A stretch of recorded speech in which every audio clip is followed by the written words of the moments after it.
संख्या ही लाखोंच्या घरात असल्याचं जयंत पाटलांनी या ठिकाणी म्हटलेलं आहे आणि बोगस मतदारांची संख्या ही लाखोंच्या घरात असल्याचं जयंत पाटलांनी म्हटलंय। तर बोगस मतदारांची संख्या लाखोंच्या घरात आहे आणि त्यामुळे ही नावं काढली जावीत अशी मागणी या शिष्टमंडळाकडून निवडणूक अधिकाऱ्यांकडे करण्यात आली आहे।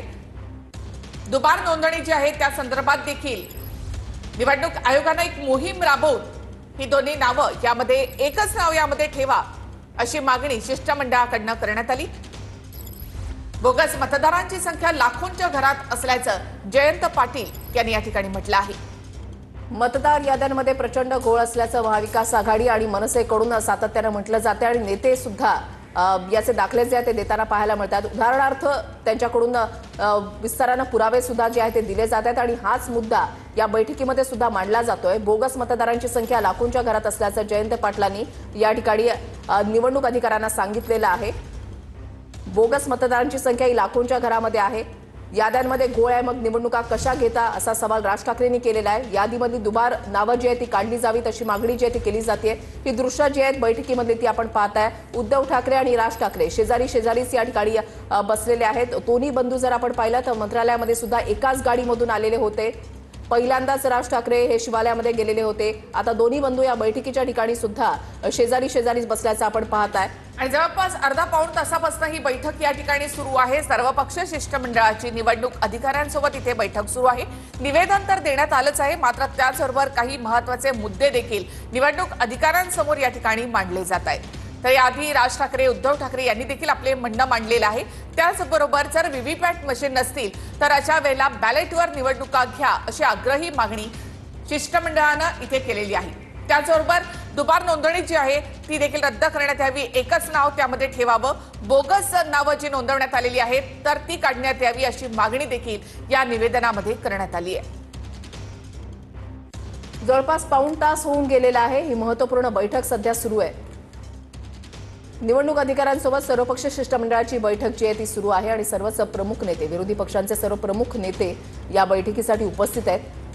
सर्वपक्षीय शिष्टमंडळाचे निवडणूक आयोगाला कोणते सवाल आहेत तर निवडणूक आयोगावर राज्याची जबाबदारी असल्याचं जयंत पाटलांनी या ठिकाणी म्हटलेलं आहे। प्रत्येक नेता आपापले मुद्दे जो आहे तो या ठिकाणी मांडतोय। निवडणूक लागली नाही तरी मतदान नोंदणी बंद का केली असा सवाल राज ठाकरे यांनी केला आहे। वडिलांचं वय मुलाच्या वयापेक्षा कमी, अनेक ठिकाणी असं घडल्याचं राज ठाकरेंनी म्हटलंय। तर दोन ठिकाणी मतदारांचं नाव कसं असा सवाल देखील राज ठाकरे यांनी उपस्थित केला आहे। मतदार याद्यांमध्ये प्रचंड घोळ, राज ठाकरेंनी असं म्हटलेलं आहे।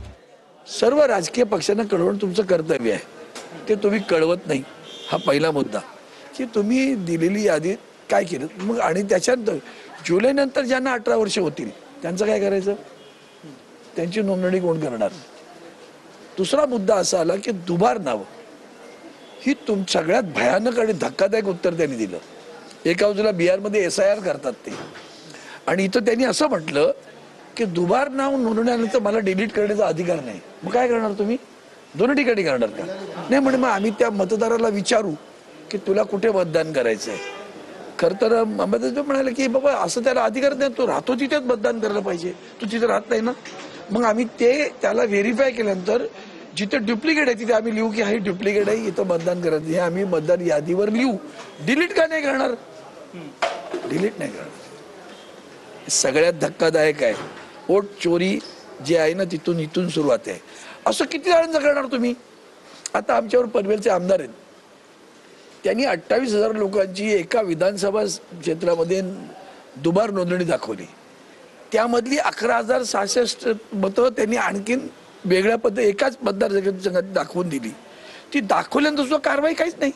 आता तुमची यादी आहे तशीच राहणार आहे, मग ती कधी करणार। नाही म्हणे आता आम्ही घोषित करू महापालिकेची यादी आल्यानंतर, आणि मग ती आल्यावर तुम्हाला दाखवू। मुंबई आणि ह्या सगळ्या महानगरांमध्ये, संभाजीनगर असेल कुठे, हे सगळीकडे इतर राज्यातली प्रचंड संख्या मुलं आहेत, त्यांची नावं इथंही आहेत गावातही आहेत। ते दुबार कोण शोधणार, ते का तुम्ही अधिकार देता त्यांना। तो तिकडेही महापालिकेत जाऊन मतदान कर, इकडेही करणार आहे, त्यावर काही नाही। सगळ्यात आणखीन एक भयानक उत्तर, व्हीव्हीपॅटचं काय तर म्हणे व्हीव्हीपॅट नाही आहे। आता ज्या नवीन मशीन येत आहेत त्यांना व्हीव्हीपॅट अटॅच करता येत नाही, तर इथे कुठेही व्हीव्हीपॅट असणार नाही। उद्याची चोरी कशी करायची याचं सर्व प्लॅन यांनी केलेला दिसतो सगळा। आणि निर्डावलेल्यासारखे हे लोक उत्तर देत असतात. आता काही वाटत नाही कशी सत्ता. राज ठाकरे यांनी एक महत्त्वाचा मुद्दा उपस्थित केलाय की निवडणुका लागण्याआधीच मतदार नोंदणी का बंद केलेली आहे. मला वाटतं आता सांगितलं मी तोच तो मुद्दा आम्ही मांडला ना त्यांना. जुलैमध्ये तुम्ही मतदार नोंदणी बंद केली, नव्यानं 18 वर्षाचे होणाऱ्यांचं आहे. म्हणून अगोदर पण एक मुद्दा सांगितला मी तुम्हाला की ते त्यांच्या सगळ्यांच्या सहीचं पत्र आहे, हे आमचं नाहीये. माननीय शरद पवार साहेब, माननीय उद्धव ठाकरे साहेब, माननीय राज ठाकरे साहेब, माननीय जयंत पाटील साहेब, माननीय या सगळ्या दिग्गजांच्या ह्याच्यावर सह्या आहेत. त्यांचंच पत्र जे तिथं एक दिले त्याची प्रत घ्यायला मी, अंबादास दानवे, वर्षा गायकवाड, आणखीन राष्ट्रवादीच्या त्या सगळे पदाधिकारी, आम्ही मनसेचे पदाधिकारी, नितीन सरदेसाई, आम्ही सगळेजण आलेलो होतो. मतदार यादीत बघितलं तर एकाच ऐकण्याच्या मनस्थिती ऐकते आहे त्याच्यातच गडबड आहे. तर बॅलेट पेपर मशीन नेट पुरेशाचं सांगतात त्या, तर बॅलेट पेपर कधी आणणार ते?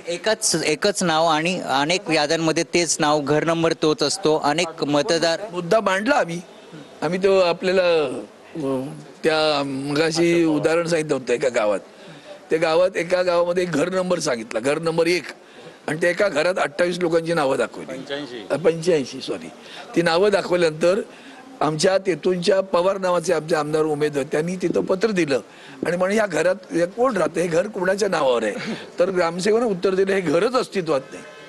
आता जे घर अस्तित्वात नाही त्याच्यावर 85 नावं आहेत. तुमच्या मतदारसंघात गिरगावात पण असे अनेक आहेत ना.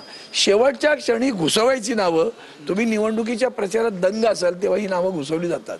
आता ही जी उत्तर आहेत ती सरळ सरळ अराजकाकडे नेणारी उत्तर आहेत. एवढं वाघमारे साहेब नेमकं काय बोलले?